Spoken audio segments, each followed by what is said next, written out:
It was one of those calm nights. John, my husband, was sound asleep in the bedroom. He'd had a long day at work, and as usual, fell asleep quickly, leaving me to myself in the living room. I didn't mind. I liked having a little time to relax before bed. The TV was on, but I wasn't really paying attention. I kept flipping through the channels, trying to find something interesting, but nothing caught my eye. The house was peaceful, almost too peaceful. I took a deep breath, feeling grateful for the quiet. Little did I know that peace was about to be shattered. Suddenly, there was a knock at the door. I frowned, looking at the clock. It was almost midnight. Who could be knocking at this time? For a second, I thought about ignoring it. But then the knock came again, louder this time. Curiosity got the best of me, so I got up from the couch and walked to the door. Peeking through the peephole, I saw our neighbor, Sam, standing there. He lived a couple of doors down and had visited a few times, usually when John was around, but it was strange for him to come over so late. I opened the door slightly, giving him a small smile. "Sam, is everything okay?" He smiled back, but there was something different about the way he looked at me tonight. It made me feel uneasy, though I couldn't explain why. "Hey, Mary," he said in a friendly tone. "I'm really sorry to bother you this late, but I ran out of sugar. Do you have any I can borrow? I was in the middle of baking something." "Baking? At this hour?" I thought to myself, but I didn't want to be rude. "Sure," I said, stepping back to let him in. "I'll grab some from the kitchen." Sam followed me inside, and I could feel his eyes on me the whole time. It made me uncomfortable, but I told myself I was just imagining things. He was our neighbor, after all. Nothing could be wrong with him just asking for sugar, right? So as I reached for the sugar jar in the kitchen, I heard Sam's footsteps behind me. He wasn't standing in the doorway like I thought he would be. Instead, he was right there, too close. "You look really nice tonight, Mary," he said, his voice lower than usual. My hand froze on the jar, and my heart started beating faster. Something wasn't right. I tried to laugh it off, keeping my back to him. "Thanks, Sam. Here's the sugar," I said, holding the jar out to him, still not turning around. But instead of taking it and leaving, Sam stepped closer. I could feel the heat of his body behind me, and I froze. My mind was racing. John was just in the next room, asleep. All I had to do was shout, and he'd come. But for some reason, I couldn't move. "Sam," I said quietly, trying to keep my voice calm, "I think you should go." But Sam didn't leave. Instead, he reached out and gently touched my arm. The room felt like it had stopped moving, and my stomach churned. "I've always thought you were beautiful, Mary," he whispered. At that moment, fear washed over me. This wasn't just a friendly neighbor anymore. This was something else, something dangerous. I knew I had to get him out of the house, and fast. My heart was pounding in my chest, but I forced myself to stay calm. I pulled my arm away from Sam and stepped back, putting the kitchen counter between us. "Sam, stop," I said, this time louder and more firm. "You need to leave. Now." For a moment, Sam just stood there staring at me like he couldn't believe what I had said. Then his expression changed. His smile faded, replaced by something darker. His eyes narrowed, and he stepped toward me again. "You don't know what you're missing, Mary," he muttered, his voice cold. I felt my skin crawl. I was about to shout for John when Sam finally turned around and walked out of the kitchen. I stayed where I was, frozen in place until I heard the front door slam shut. When I was sure he was gone, I sank to the floor, trembling. What just happened? How could someone we trusted act like that? I felt sick, like the whole world had shifted around me. John was still sleeping, completely unaware of what had just happened. Part of me wanted to wake him up and tell him everything. But another part of me was ashamed. How could I let something like this happen? Maybe it was my fault. Maybe I should have stopped it sooner. But deep down, I knew the truth. It wasn't my fault. Sam had crossed a line, and nothing I did made that okay. I stayed in the kitchen for a long time, trying to calm myself down. Eventually, I got up, locked the door, and went to bed. But I couldn't sleep. Every time I closed my eyes, I saw Sam's face, heard his voice, and felt his hand on my arm. I knew I couldn't keep this to myself. Something had to be done. The next morning, John noticed right away that something was wrong. I hadn't slept much, and it showed. Over breakfast, he kept glancing at me, his brow furrowed with concern. "Mary, you seem off today," he said, setting his coffee down. "Did something happen?" I hesitated, playing with the spoon in my cereal. This was the moment of truth. If I told John what had happened, things would never be the same. But I couldn't keep it a secret any longer. He had to know. "John," I began, my voice trembling. "There's something I need to tell you." He put his cup down, his full attention on me now. "What is it?" I took a deep breath and told him everything. About Sam coming over, asking for sugar, and how he had made a move on me while John slept in the next room. As I spoke, John's face changed. At first, he looked confused, like he couldn't believe what he was hearing. Then his confusion turned to anger. "He did what?" John asked, his voice tight with rage. I nodded, tears welling up in my eyes. He touched my arm, and he said things that made me really uncomfortable. I told him to leave, and he did, but I don't know what to do now. John stood up, pacing the kitchen. His fists were clenched, and I could see the anger building inside him. "I'm going to talk to him," John said through gritted teeth. "I'm not going to let him get away with this." "John, wait," I said quickly, standing up and grabbing his arm. "Please don't make a scene. I don't want things to get worse." John looked at me, his eyes still blazing with anger. "Mary, he disrespected you. He disrespected us. I can't just let that slide." "I know," I said softly, "but I don't want to cause more trouble. I just want to handle this quietly." John sighed, his shoulders slumping as he pulled me into a hug. "We'll figure this out," he whispered. "Together." Over the next few days, things were tense. Every time I saw Sam outside, my heart would race, and I'd quickly look away. He acted like nothing had happened, smiling and waving at us like he always did. But I knew the truth, and that truth weighed on me like a heavy stone. John was still angry, but he respected my wishes and didn't confront Sam. Instead, we kept our distance, avoiding any unnecessary contact with him. But the tension between us and Sam was thick, like an invisible wall that separated us from him. But even though we kept quiet, I couldn't shake the feeling that I had to do something more. What if Sam tried this with someone else? What if he crossed the line again, with another woman who couldn't push him away? The thought made my stomach churn. I knew that staying silent wasn't enough. I had to speak up, not just for myself, but for anyone else he might hurt. One evening, I decided to talk to Claire, Sam's wife. Claire was a sweet woman who had always been kind to me. She had no idea what kind of man her husband really was, and I felt sick thinking about it. She deserved to know the truth, even if it was painful.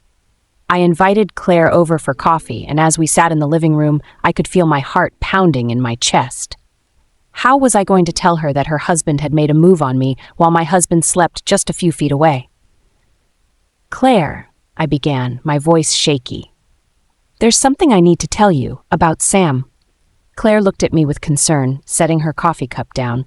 "What is it, Mary? You seem upset." I took a deep breath and told her everything. As I spoke, I watched the color drain from her face. At first, she looked shocked, unable to believe what I was saying. But then, slowly, realization dawned on her. As I continued speaking, Claire's expression shifted from shock to quiet sadness. She clasped her hands together tightly, her knuckles turning white. I could tell she was struggling to process what I had just told her. I don't know what to say," she whispered, her voice barely audible. "I can't believe Sam would do something like that." "I'm so sorry, Claire," I said softly, reaching out to touch her hand.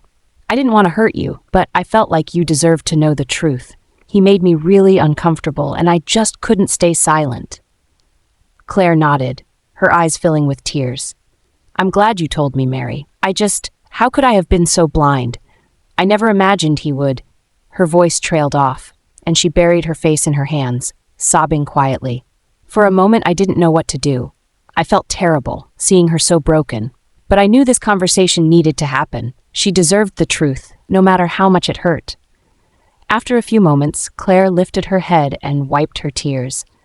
She looked at me with a mixture of sadness and determination. "Thank you for telling me, Mary," she said, her voice steadier now. "I need to confront him about this. I need to know why he would do such a thing." I nodded, understanding the weight of the decision she was about to make. "If you need anything, Claire, I'm here for you. You don't have to go through this alone." She smiled weakly, grateful for my support. "I appreciate that," she said. I need to figure out what to do next." As Claire left my house, I felt a strange sense of relief. It wasn't easy telling her the truth, But now that it was out in the open, I knew it was the right thing to do. What Sam had done wasn't just a mistake, it was a breach of trust, and staying silent would have allowed him to continue hurting others. The next day, John and I were sitting in the kitchen, drinking our morning coffee, when we heard loud voices coming from outside. I glanced out the window and saw Claire standing in front of her house, shouting at Sam. It was clear she had confronted him about what I had told her, and things weren't going well. Sam's face was red with anger, and he was gesturing wildly with his hands, trying to defend himself. But Claire wasn't having it. Her voice was strong, and even from inside our house I could hear the hurt in her words. "You crossed a line, Sam," she shouted. "How could you do this to Mary? How could you do this to me? After all these years, this is how you repay our marriage." Sam looked around, noticing that neighbors were beginning to peek out of their windows.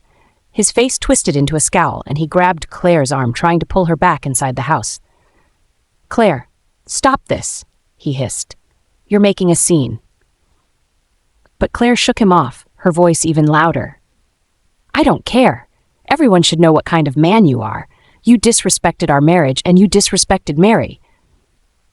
By now, a few of our other neighbors had stepped outside, watching the scene unfold.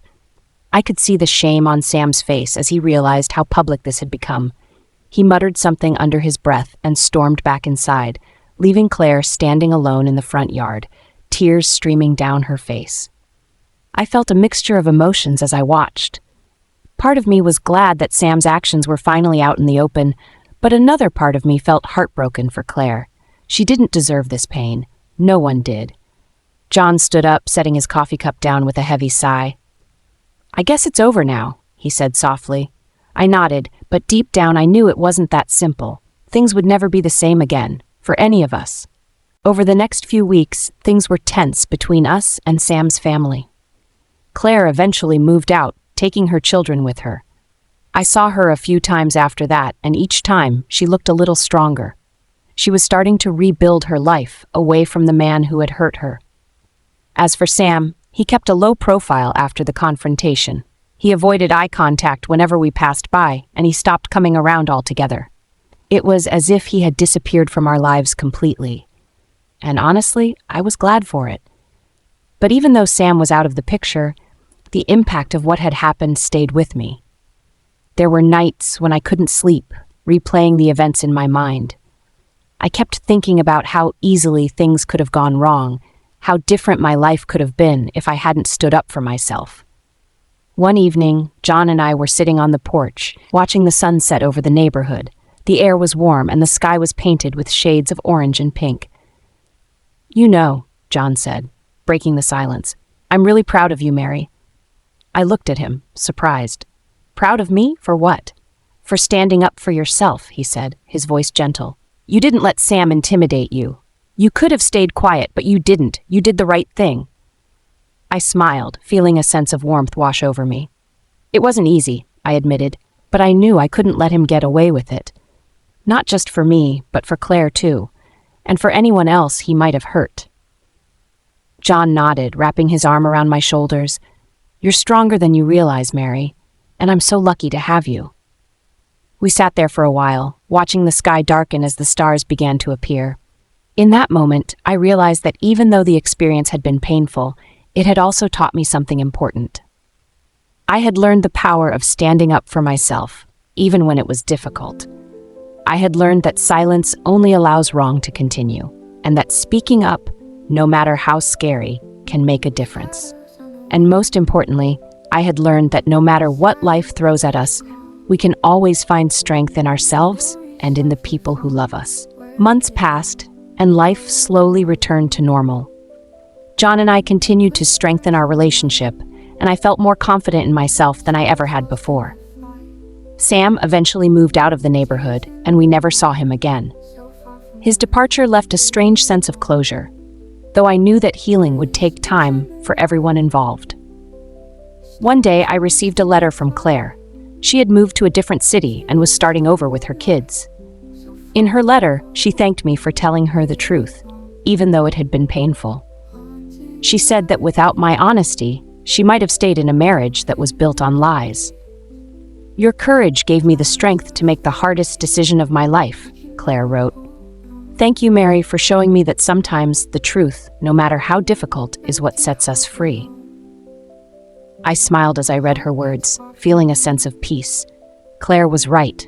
The truth had been hard to face, but it had also brought freedom, not just for her, but for me as well. In the end, this experience had taught me that we all have the power to stand up for what's right. Even when it's uncomfortable, even when it's scary, speaking up is the first step toward healing and justice. And no matter how dark things may seem, there is always light at the end of the tunnel. The moral of this story is that silence can often be the worst form of betrayal. When someone crosses a line, we must find the courage to speak up, not just for ourselves, but for others who might be affected. By standing up for what is right, we protect not only our dignity, but also the dignity of others. And in doing so, we pave the way for healing and new beginnings. If you love hearing real, powerful stories like this one, make sure to subscribe to our new channel, Honest Confession. Each story is filled with emotional twists, hard lessons, and moments of truth that will leave you thinking long after it ends. Don't miss out on the chance to hear stories that reveal the hidden truths behind our everyday lives. Subscribe today and be a part of a community that values honesty, courage, and strength in the face of adversity. Till I see you again in my next story, goodbye.